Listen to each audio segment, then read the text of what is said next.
नमस्कार साथियों, मैं राजेंद्र गोलड़ा आप सभी का मेरे YouTube चैनल भूगोल राज पर हार्दिक स्वागत करता हूं।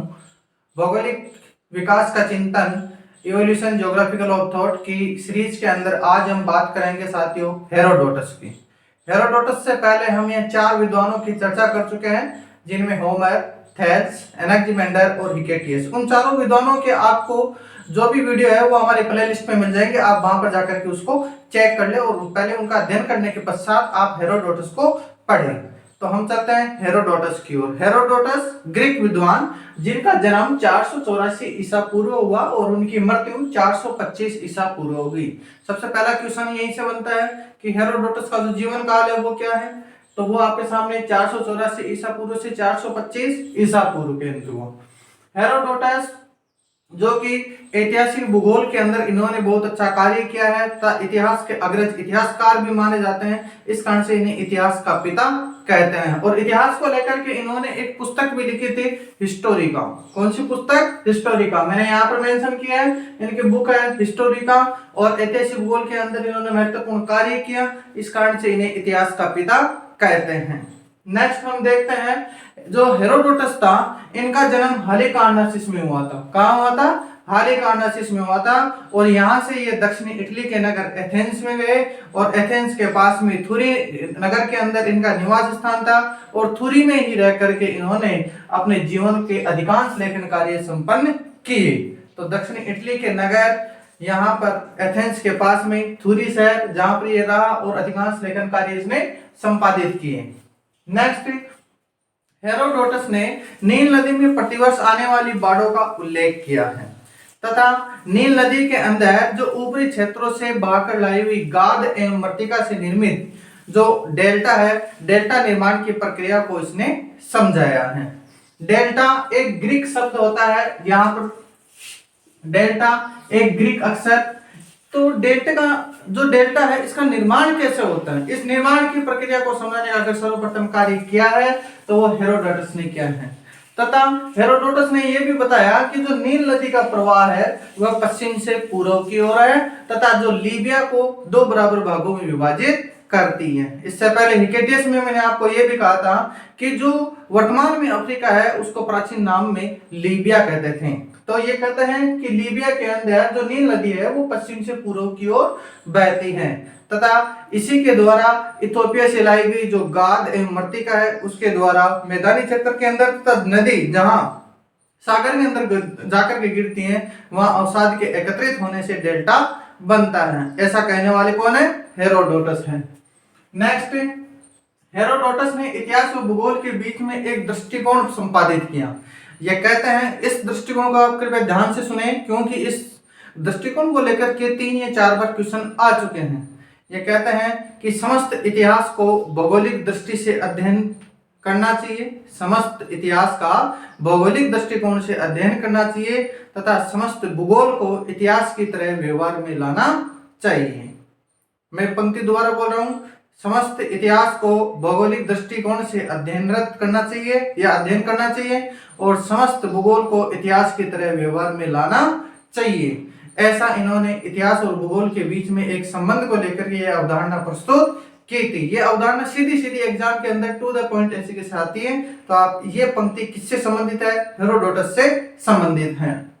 नेक्स्ट, जो हेरोडोटस थे उन्होंने ये बताया कि अफ्रीका के पश्चिमी तट के ऊपर कुछ जनजातियां रहती थी। वह जनजातियां कार्थेजवासी थी और ये गूंगा व्यापार करती थी, डंब कॉमर्स करती थी। गूंगा व्यापार क्या होता है? अब जो अफ्रीका महाद्वीप था इसके पश्चिमी तट के ऊपर जो देश थे वहां पर जनजातियां रहती थी। जनजातियां गूंगा व्यापार, जिसमें कोई भी जनजाति है उसको अपना सामान बेचना है तो वो सामान आकर के रखती और उस सामान को रख करके वापस दूर जाती और दूर जाकर के वहां धुआं करती तो उधर से जो दूसरी जगह व्यापारी थे वो आते और उस माल के आकलन के बराबर वहां कुछ भी सामान जो वहां पर सोने चांदी जो भी गहने हुआ करते थे वो चीज वहां पर या फिर मुद्रा के रूप में जो भी धातु प्रचलित थी वो यहाँ पर रखते और वापस दूर चले जाते। सामान को नहीं लेकर के जाते, पहले वो उस सामान के मूल्य के बराबर वहां सामान रखते, फिर उसके बाद में दूर जाकर के वो धुआं करते, फिर इधर वाले जो यहाँ पर बेचने वाले जो लोग है, जनजातियां है, वो वापस जाती। अगर सामान के बराबर, उनके सामान के बराबर अगर वो कीमत का सामान होता तो उसको ले आते, अगर नहीं होती तो वो वापस छोड़ते और दोबारा धुआं करते, फिर वो आते और सामान उसमें मिलाते। तो इस प्रकार का बिना बोले जो व्यापार होता है, बिना बातचीत के जो व्यापार होता है, इसको कहते हैं गूंगा व्यापार, डम्ब कॉमर्स, साइलेंट ट्रेड। तो ये उत्तरी अफ्रीका के उत्तर पश्चिमी भाग के अंदर निवास थी तथा इन्होंने पृथ्वी के धरातल के ऊपर उस समय जो तत्कालीन जनजातियां पाई जाती थी, उन जनजातियों का भी इन्होंने यहाँ पर वर्णन किया। इस कारण से कुछ मानव वैज्ञानिक इनको अग्रणीय प्रजाति वैज्ञानिक, एथेनोग्राफर भी कहते हैं। उस समय की तत्कालीन जनजातियों का वर्णन करने के कारण जो मानव वैज्ञानिक है वो इनको अग्रणीय प्रजाति वैज्ञानिक भी मानते हैं। नेक्स्ट हम देखते हैं कि जो हेरोडोटस थे, इनके विचार होमर से मेल खाते थे। होमर ने जैसा बताया कि पृथ्वी गोल है, पृथ्वी कैसी है, गोलाकार है, उसी प्रकार से हेरोडोटस भी कहते हैं कि पृथ्वी का आकार गोलाकार है और ये पृथ्वी के जो जो हमारी पृथ्वी है ये समतल थाली यानी रकाबी की डिस्क की तरह है और जिसके ऊपर सूर्य पूर्व से पश्चिम की ओर चाप की तरह यात्रा करता है। नेक्स्ट है जो हेरोडोटस है ये मानव पक्ष पर जोर देते हैं। किस पर जोर देते हैं, मानव पक्ष पर। हिकेटियस यहाँ पर भौतिक पक्ष पर जोर देते थे। मैंने आपको हिकेटियस पढ़ाया तब कहा था कि कुछ भूगोलवेत्ता मानव पक्ष से संबंधित होंगे और कुछ भौतिक पक्ष से संबंधित होंगे। यहाँ पर जो मानव भूगोल और भौतिक भूगोल के अंदर द्वैतवाद प्रारंभ हुआ, ये द्वैतवाद इस कारण से हुआ कि मनुष्य यहाँ पर ज्यादा शक्तिशाली है या फिर पर्यावरणीय शक्तियां ज्यादा शक्तिशाली है।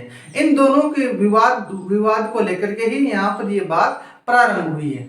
तो ये प्रारंभ तो बाद में जर्मन भूगोलवेत्ताओं से हुई है, फ्रेडरिक हेर्ज़ल हम्बोल्ट के काल से माना जाता है। लेकिन अगर इसका हम जहां पर एक अंतिम बिंदु दिखे, जहां से हमें शुरुआत के लक्षण दिखाई देते हैं, तो वो ग्रीक विद्वानों से हमें देखने को यहाँ पड़ते हैं, जिसमें हेरोडोटस मानव पक्ष पर जोर देता है और हिकेटियस भौतिक पक्ष पर जोर देते हैं।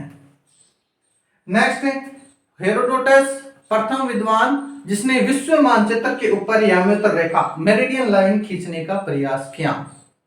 प्रथम ग्रीक विद्वान जिसने विश्व मानचित्र पर याम्योत्तर रेखा मेरिडियन लाइन खींचने का प्रयास किया और वो जो लाइन थी वो मिस्र से साइनो प्रायद्वीप होते हुए ईस्टर नदी के मुहाने तक थी। अब ईस्टर नदी कौन सी है बताइए आप। ये जो ईस्टर नदी, मैंने हिकेटियस के समय भी ईस्टर नदी का नाम लिया था और ये एजियन सागर के अंदर जाकर के गिरती थी। ईस्टर का नया नाम है डेन्यूब, जो वर्तमान में हमारे सामने यूरोप के अंदर है, 8 देशों से होकर के प्रवाहित होती है। तो ये डेन्यूब नदी के मुहाने तक इन्होंने ये याम्योत्तर रेखा या मेरिडियन लाइन खींची। हेरोडोटस का जो हमें अगला योगदान देखने को मिलता है वह है यूरोप को एशिया व लीबिया के बराबर माना। यानी ये जो यूरोप का विस्तार बताते हैं वो एशिया और लीबिया के बराबर मानते हैं। इसके अलावा मैं आपको बताऊं, हेरोडोटस एजियन सागर को अद्भुत सागर कहते थे, मोस्ट वंडरफुल ऑफ ऑल सी, ऐसा कहने वाले युगजन सागर को कौन थे, हेरोडोटस। और युगजन सागर की जो इन्होंने लंबाई बताई 1100 स्टेडिया लंबा बताया। कितना लंबा, 1100 स्टेडिया। उस समय जो दूरी मापने की इकाई थी वो स्टेडिया हुआ करती थी। क्या, स्टेडिया। तो 1100 लंबा, 1100 स्टेडिया लंबा व 1300, यहाँ पर 1300 लिखा हुआ है, 1300 स्टेडिया चौड़ा। 1100 स्टेडिया का मतलब होता है 110 मील और यहाँ 1300 स्टेडिया का मतलब होता है 130 मील। नेक्स्ट, हेरोडोटस प्रथम विद्वान जिसने कैस्पियन सागर को आंतरिक सागर माना। इससे पहले वाले जो भी भूगोलवेत्ता थे, चाहे वो हिकेटियस हो, एनाक्सिमेंडर हो, थेल्स हो, होमर हो, ये सब इसको पूरी महासागर की या उत्तरी महासागर की खाड़ी समझते थे, उससे जुड़ा हुआ समझते थे। जबकि हेरोडोटस प्रथम विद्वान जिसने कैस्पियन सागर को आंतरिक सागर समझा है। नेक्स्ट हम देखते हैं, हेरोडोटस ने तापक्रम व हवाओं के प्रवाह के बीच में संबंध स्थापित किया। आज भी हम देखते हैं कि जहां तापमान अधिक होता है वहां न्यून वायुदाब, जहां तापमान कम होता है वहां उच्च वायुदाब, और पवन हमेशा उच्च वायुदाब से न्यून वायुदाब की ओर चलती है। तो उसी प्रकार से हेरोडोटस ने भी तापक्रम और हवाओं के प्रवाह के संबंध में अपने विचार जारी किए। नेक्स्ट हम देखते हैं, हेरोडोटस प्रथम विद्वान, हेरोडोटस प्रथम विद्वान जिसने विश्व को 3 महाद्वीपों में विभक्त किया। इससे पहले वाले जो विद्वान थे, जैसे हम होमर और थेल्स की बात करें तो उन दोनों को तो महाद्वीपों का ज्ञान ही नहीं था। लेकिन एनाक्सिमेंडर और हिकेटियस की पुस्तक थी जेस्पेरियोडोस, और जेस्पेरियोडोस के दो खंड हमारे सामने आए थे। प्रथम खंड यूरोप से संबंधित था और दूसरा खंड एशिया सहित लीबिया से संबंधित था, यानी वो दो महाद्वीपों का ज्ञान रखता था। लेकिन हेरोडोटस प्रथम विद्वान जो कि 3 महाद्वीपों की जानकारी रखता था। यहाँ पर क्या है कि यूरोप को एशिया व लीबिया के बराबर माना, यानी ये प्रथम विद्वान है जो कि 3 महाद्वीपों की जानकारी हमें प्रदान की। ये कई बार क्वेश्चन भी पूछा गया है कि प्रथम विद्वान जिसने 3 महाद्वीपों के बारे में मत प्रस्तुत किए, हेरोडोटस। तापक्रम और हवाओं के बीच का भी क्वेश्चन आया हुआ है, और कैस्पियन सागर को आंतरिक सागर मानने वाला प्रथम विद्वान हेरोडोटस, यहाँ से भी क्वेश्चन आए हैं। मैं जो आपको यहाँ लाइन टू लाइन बिल्कुल सीक्वेंस के रूप में मैं आपको जो बता रहा हूँ, ये सारे क्वेश्चन हमारे एग्जाम में आए हुए हैं और यहीं से हमेशा हर साल प्रश्न आते हैं। नेक्स्ट, हेरोडोटस ने मिस्र की जो पश्चिमी सीमा थी, उस पश्चिमी सीमा को एशिया व लीबिया का मतलब अफ्रीका महाद्वीप, तो एशिया व लीबिया के बीच की सीमा निर्धारित किया। आज क्या है, मिस्र की पूर्वी सीमा एशिया और लीबिया के बीच, यानी एशिया और अफ्रीका के बीच की सीमा निर्धारित करती है। लेकिन उस समय हेरोडोटस कहते थे कि मिस्र की पश्चिमी सीमा यहाँ एशिया और अफ्रीका के बीच की सीमा निर्धारित करती है। इसके अलावा एशिया व यूरोप के बीच भी सीमा का निर्धारण करके बताते हैं, और ये कहते हैं कि एशिया और यूरोप को जो अलग करने वाला क्षेत्र है वो बास्फोरस जल संधि है। एक तो कौन सी जल संधि, बास्फोरस जल संधि। इसके अलावा डोन नदी को पहले क्या कहते थे, तनाइस नदी, और कैस्पियन सागर। इसके अलावा कैस्पियन सागर, और कैस्पियन सागर के अलावा जो अराक्सेज नदियां थी, आमू दरिया और सिर दरिया, जो अरल सागर के अंदर गिरती हैं, वो नदियां हमेशा यूरोप और एशिया को विभक्त करने का कार्य करती थी। नेक्स्ट, हेरोडोटस कहते हैं कि ईस्टर उस समय विश्व की सबसे लंबी नदी हुआ करती थी। ईस्टर नदी कौन सी, डेन्यूब नदी। ईस्टर का आज वर्तमान में क्या नाम है, डेन्यूब। ईस्टर नदी विश्व की सबसे लंबी नदी, और इसकी 2 सहायक नदियां, एक तो कार्पिस जो कि कार्पेथियन पर्वत से निकलती हैं, और दूसरी आल्पिस जो कि आल्पस पर्वत से निकलती हैं। ये दोनों नदियां इसकी सहायक नदियां थीं, और ये सीथिया से होकर के यूजीन सागर में गिरती थी। ये सीथिया का भी ज्ञान रखते थे। सीथिया कहां पर बताया उन्होंने, जो यूजीन सागर का वर्तमान में क्या नाम है, काला सागर। और ये जो सीथिया है ये यूजीन सागर के उत्तर में, तथा जो अजोव सागर है अजोव सागर के पश्चिम में। तो ये सीथिया का भी यहाँ पर ध्यान रखते थे। और इसके अलावा जो नीस्टर नदी थी, नीस्टर नदी को डेन्यूब के पश्चात विश्व की दूसरी सबसे लंबी नदी ये मानते थे, तथा नीस्टर का जो उपजाऊ मैदान है वो सीथिया वाले मैदान के अंतर्गत आता है, जो दूसरा सबसे अधिक उपजाऊ मैदान माना जाता है। नेक्स्ट, हेरोडोटस ने राजशाही मार्ग का भी वर्णन प्रस्तुत किया है। राजशाही मार्ग जो कि सार्डिस नगर को सूसा से जोड़ता था, और इसकी जो कुल लंबाई थी वो 13,500 स्टेडिया थी। यानी हेरोडोटस ने एक राजशाही मार्ग का विवरण प्रस्तुत किया जो सार्डिस नगर से सूसा तक जाता है, जिसकी कुल लंबाई 13,500 स्टेडिया थी। बीच बीच में हमें कारवासराय भी देखने को मिलती है, यानी जो आज के समय अपने हाईवे पर होटल होते हैं उन होटल्स को वो कारवासराय बोलते थे, जहां पर यात्री रोक करके विश्राम किया करते थे।